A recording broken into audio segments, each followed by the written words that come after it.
La chronique du jour avec Martin Maréchal qui nous a rejoint dans le studio. Salut Martin. Bonjour Fanny. On parle de Jim Queen, un film qui a fait sensation au Festival de Cannes. On y reviendra bien entendu. Il sort aujourd'hui. De quoi s'agit-il exactement, Martin ? Vous allez voir, vous n'êtes pas prêt pour le pitch. C'est un film d'animation. On va suivre le personnage de Jim, évidemment, qui est une icône sexy de la scène gay parisienne. Mais il va voir sa vie basculer lorsqu'il contracte l'hétérose, un mystérieux virus qui transforme tous les hommes gays en hétérosexuel. Voilà. Alors il voit évidemment tout le monde lui tourner le dos, à l'exception de son dernier follower et son premier admirateur, Lucien, qui est un jeune homme qui peine à s'assumer. Ensemble, ils vont partir en quête d'un mystérieux remède, évidemment, capable de guérir Jim et d'empêcher l'extinction de l'homosexualité. Ouais, on peut lancer un petit pitch. Ouais, on va regarder un extrait, c'est vrai que ça pose pas mal de questions, ça a l'air assez drôle. Salut, moi c'est Jim. Qu'est-ce qu'il est beau! Tu veux un tuto taille mannequin? Retrouve tous les conseils dans mon bouquin. Hey, salut sexy. Salut, ça va? Bonjour Jim. Ah! Je suis votre premier fan. Je pourrais avoir un selfie? Quel enfer! Fais-moi monter, Jim! Ah, Jim parfait à embrasser une fille. Qu'est-ce qui m'arrive? Concert de Lady Gaga annulé et scène de panique dans le Marais. Ils arrivent tous les jours, de plus en plus nombreux.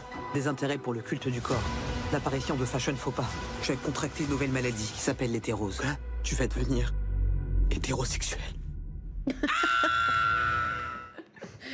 Ça a l'air d'être une véritable maladie de devenir hétérosexuel. Mais c'est ça. Non, le film est absolument génial parce que c'est un pitch évidemment qui prend tout le monde à rebrousse-poil. Quelle bonne idée. Et quelle excellente idée évidemment. Ouais. Et je peux vous dire, à Cannes, tout le monde ne parlait que de ça quand ce film était présenté. Donc caméra d'or, voilà. M'étonne pas. C'est belgo-français, c'est ça? Oui, c'est ça. Donc, c'est une production française, mais il y a une petite partie minoritaire en Belgique. Ça me fait un peu penser à ce dessin animé Les Têtes à claques. Je sais pas si vous voyez un peu dans le dessin, où on est vraiment dans ce style-là, quoi. Mais c'est ça, c'est un dessin à la fois très simple et en même temps très coloré, très lumineux. Bon, évidemment, voilà, quand vous faites un sujet sur l'homosexualité, il y a intérieur des couleurs, évidemment. Mais ce qui est vraiment super dans le film, c'est que vous allez avoir une espèce de... Déjà, la première chose, c'est que c'est vraiment accessible à tout le monde, quoi. Vraiment, c'est à la fois... Ça s'adresse à tout le monde, même aux enfants, suivre. Il y a quand même des petites scènes, je l'emmènerai quand même pas aux enfants. Oui, adolescents, d'accord. Mais à partir de 14 ans. Oui, c'est ça. 14-15 ans. Aujourd'hui sort aussi Toy Story 5. Peut-être aller plutôt là si votre enfant a moins de 12 ans. Il paraît qu'il est bien aussi. Oui, apparemment, c'est pas mal. Je n'ai pas encore pu le voir.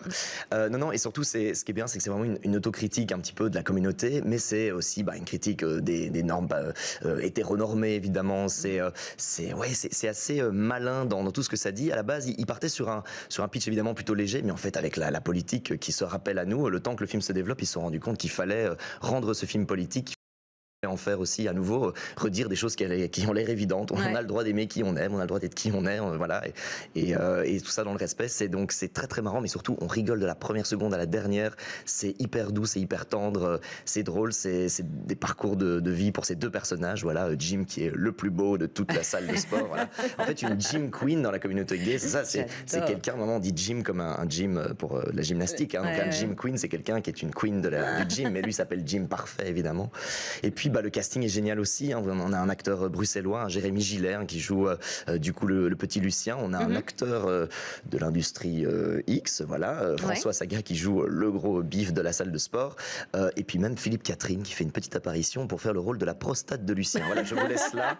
Vous pouvez imaginer. Rien que ça déjà, mais quelle autodérision. Il a genre 3 répliques et il savait qu'il venait pour ça, quoi. On lui dit, Monsieur Catherine, vous savez que vous êtes là pour ça? Oui, je sais, je suis là pour ça. Ah oui, mais quel rôle important, n'est-ce pas, la prostate, en effet. Merci en tout cas Martin Maréchal. Et donc on le signalera, un premier long métrage réalisé par un tandem, Marco Nguyen et Nicolas Attan. Et donc quand même Cocorico, parce que c'est un petit peu belge aussi. Merci à vous Jim Queen, dans les salles donc aujourd'hui, mercredi 17 juin.